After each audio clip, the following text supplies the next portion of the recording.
Assalamualaikum warahmatullahi wabarakatuh. Hello, my name is Muhammad Rizik from Class B International Relation Faculty of Social Science and Political Science. I am studying at White Hasim University. So in here I want to describe from green theory for my life exam. Interview as class by Bapak Adi Joko Purwanto, SIP, MA. Baik, di sini saya mengambil materi mengenai teori hijau atau green theory. Sebelum itu, saya akan menjelaskan tokoh-tokohnya terlebih dahulu, serta pendapat yang dikemukakan oleh tokoh-tokoh tersebut mengenai teori hijau. Yang pertama ada tokoh yang bernama Eckersley. Beliau memberikan karakteristik dari politik hijau dalam kerangka ekosentrisme yang menolak pandangan tentang antroposentrik, bahwa nilai berpusat pada manusia. Yang kedua ada R.E. Godin. Beliau mengatakan bahwa green theory merupakan pusat dari teori hijau dengan mengedepankan sumber nilai sebagai fakta dari sesuatu yang dibentuk oleh proses alamiah sejarah lebih dari peran manusia. Dan yang terakhir ada tokoh yang bernama John Berry. Menurut John, politik hijau didasarkan pada 3 prinsip. Yang pertama, sebuah teori distribusi keadilan. Yang kedua, sebuah komitmen terhadap proses desentralisasi. Dan yang ketiga, usaha untuk mencapai keberlangsungan ekologi. Nah, setelah saya menjelaskan tentang tokoh-tokoh, di sini saya akan menjelaskan tentang asumsi dasar dari teori hijau. Menurut Peterson menjelaskan bahwa ada 3 asumsi yang mendasari green theory.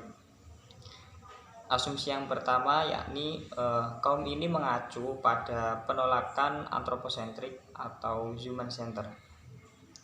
Konsep yang dimaksud yakni bahwa segala kebaikan yang di alam hanya berpusat pada manusia, sehingga adanya konsep antroposentrik ini membuat manusia cenderung untuk bertindak eksploitatif dengan berlebihan kepada alam untuk memenuhi hidup manusianya itu sendiri.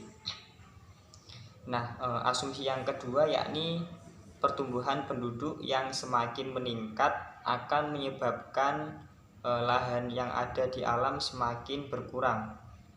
Selain itu, semakin bertambahnya populasi manusia yang ada di bumi juga berpengaruh terhadap sumber daya alam yang ada di alam.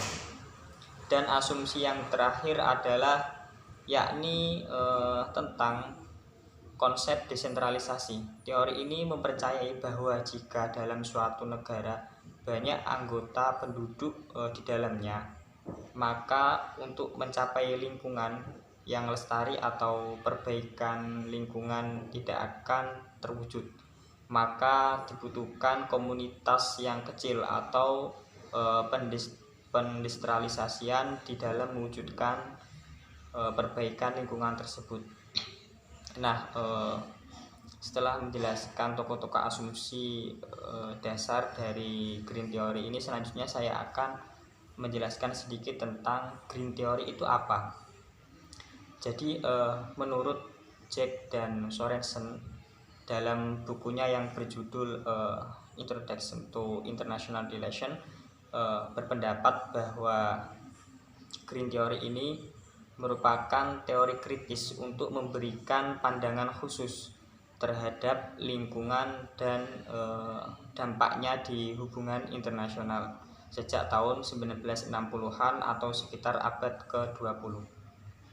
Pada awalnya teori ini muncul untuk mengkritisi perspektif liberalisme dan melihat isu-isu nyata ketika Perang Dingin telah mengakibatkan kerusakan lingkungan secara berlebihan. Menurut Rachel Carson dalam buku Silent Spring yang diterbitkan pada tahun 1962, beliau menyatakan di dalam bukunya yang menjelaskan bahwa lingkungan merupakan sumber kehidupan bagi manusia, sedangkan eksploitasi lingkungan untuk perindustrian merupakan hal yang tidak seharusnya dilakukan.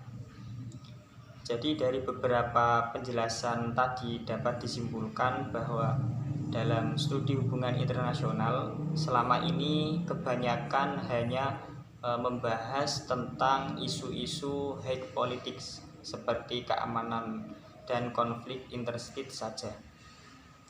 Namun sekitar tahun 1960-an mulai muncul kekhawatiran mengenai polusi dan pelestarian lingkungan alam. Kekhawatiran tersebut lebih banyak muncul pada negara-negara maju. Kemudian muncul teori hijau yang mengangkat isu-isu lingkungan ke dalam studi hubungan internasional. Pemikiran-pemikiran dari teori hijau ini lebih fokus terhadap pembuatan rezim-rezim atau kebijakan yang dapat melindungi lingkungan. Namun menurut penulis, teori hijau kurang dapat menyelesaikan isu-isu lingkungan yang ada di zaman ini. Karena para pemikir teori hijau berpendapat bahwa modernitas merupakan sesuatu yang memicu terjadinya kerusakan lingkungan di dunia internasional. Sedangkan tidak dapat dipungkiri lagi bahwa modernitas di zaman ini tidak dapat terlepas dari kehidupan manusia. Di sini saya mengambil contoh studi kasus terkait isu lingkungan, yaitu plastic pollution. Apakah kalian tahu plastik yang kita buang secara sengaja maupun tidak itu akan menyebabkan dampak yang lumayan besar bagi bumi dan lingkungan.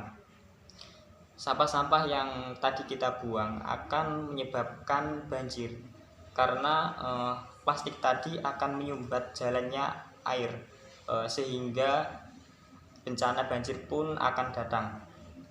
Sampah-sampah plastik yang kita buang juga dapat menyebabkan kerusakan pada ekosistem yang ada di laut. Berdasarkan laporan hasil analisis industri pada tahun 2012, penggunaan produk yang mengandung plastik di dunia mencapai 297 ton pada akhir tahun 2015. Pola penggunaan masyarakat yang salah, contohnya mereka memakai lalu membuangnya ke sungai dan tidak mendaur ulang, dan pada akhirnya sampah-sampah plastik itu juga akan bermuara di laut sehingga ekosistem yang ada di laut itu menjadi rusak, dan pada akhirnya tumpukan sampah itu pun merusak ekosistem yang ada di laut tersebut. Jadi jangan membuang sampah sembarangan, dan juga mengurangi penggunaan kantong plastik dengan cara alternatif seperti menggunakan tas ramah lingkungan ketika berbelanja atau membawa botol minum sendiri. Selain itu, pemerintah juga harus gencar mensosialisasikan tentang pemanfaatan limbah plastik atau biasa disebut dengan recycle. Kalau bukan dari diri kita sendiri, lalu siapa?